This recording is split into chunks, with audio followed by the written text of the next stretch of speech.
what you were saying a minute ago about Pete Townsend or anything, Yeah. I would honestly, for me, I believe that because the experience of actually making music, not sitting at home on your own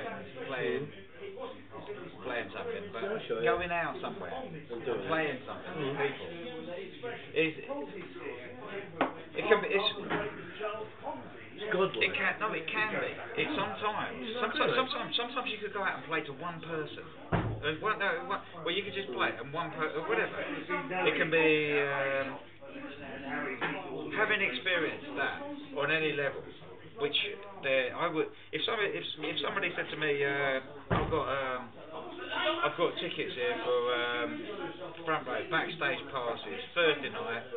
Go and see Whoever. anyone, you know. So who was dinner with Pavarotti, you know, and I say sorry. I'm busy. I'm playing in the Alex. Do you know what I mean? And because really, to me, you know, like. You watch football, don't you?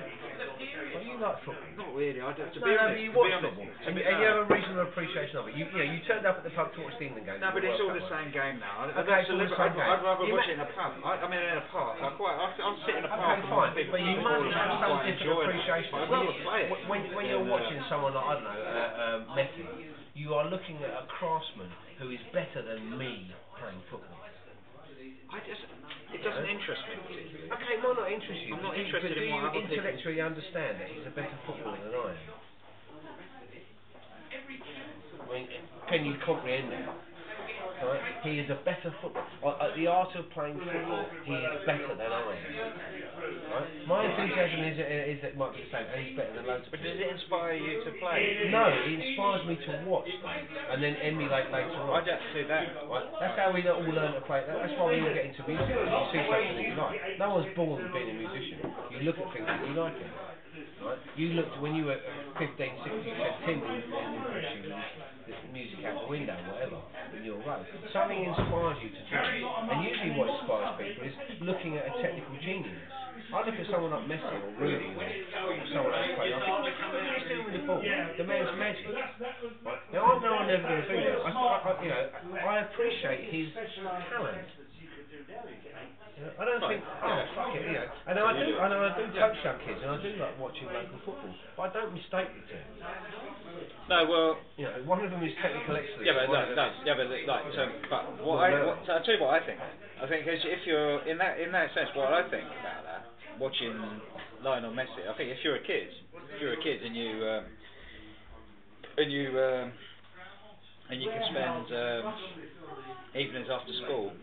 Practicing all day Saturday, getting those tricks off, doing it, copying it, that's great. You're being inspired by that. But if you're an adult, what's the point in sitting there? Okay, you can sit there and you can be. Yeah, but no, you can sit there. But then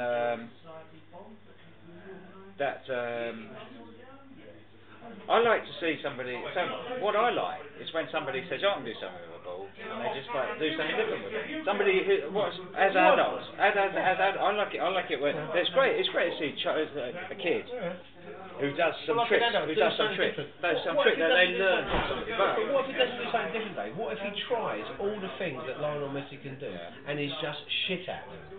So he tries to juggle the ball, he misses it. He tries to head the ball, it bounces off his shoulder. He tries to chest the ball, and it sticks on his neck. Don't you look at him and just think, you can't do those techniques? No, I don't. Because I know for a fact that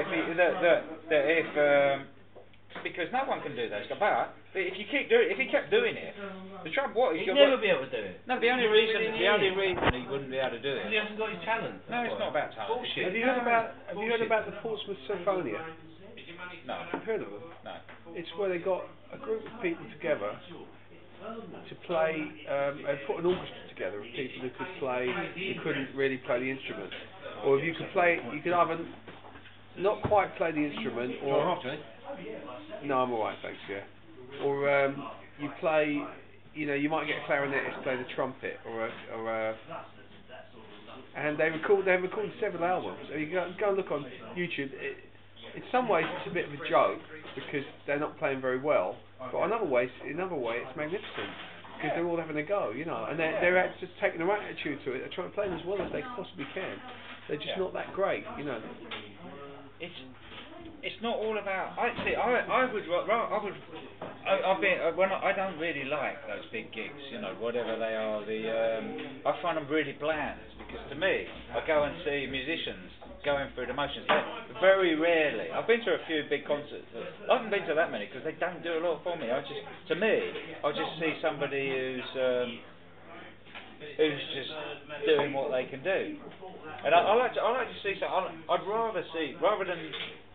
I'd rather just go and see somebody in a pub trying to show off.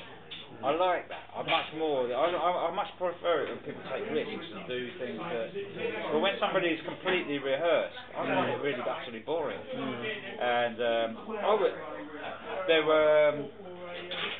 my experience is going to see big major artists in this country is that I would much prefer. I'd rather than go all the way.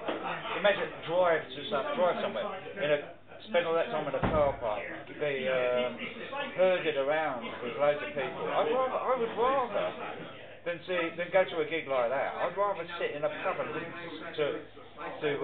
to Rick and Sam singing along with me, with us, or with whatever they're singing along. I'd rather do that, because I find it more interesting.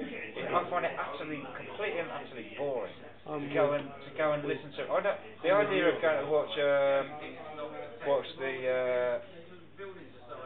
Pete Townsend. I'd love to see Pete Townsend play in a pub down the road. That'd be great. But I've got no interest whatsoever in going to see him in that environment. Well, you see, I suppose for hundreds of years, that's the way music was. I mean, before the modern era, you went to listen to music, you'd be listening to your local music.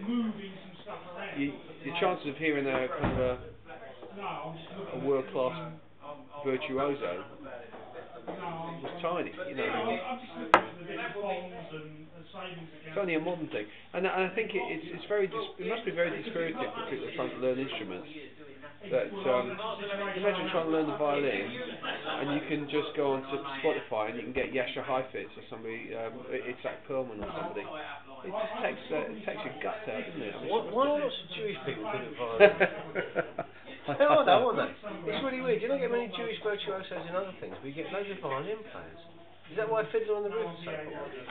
Must be Eastern European, I can't Central European tradition playing the violin. But you know, loads of tenors, singers. I can't think of any of them, but they seem to be fantastic violin players. Who knows? Maybe it's. No, but you know what I'm saying. Once upon a time, if you could play a tune or two, you'd be appreciated. But now people are thinking, well, you know. I'm not too sure, John. He's not John Williams. Are you saying that Jewish people are on the fiddle? What? Oh, punster! Oh yeah, we caught that on film. We've got that one on film. We can analyse that later. We can analyse that later. We can put that on the little YouTube thing and get the facial the twist, the tells. Probably some tells. No, but come on, no. I was making light of your anti-Semitism. I wasn't being anti-Semitic. I know. But I'm stopping this before we get into anti-Semitism.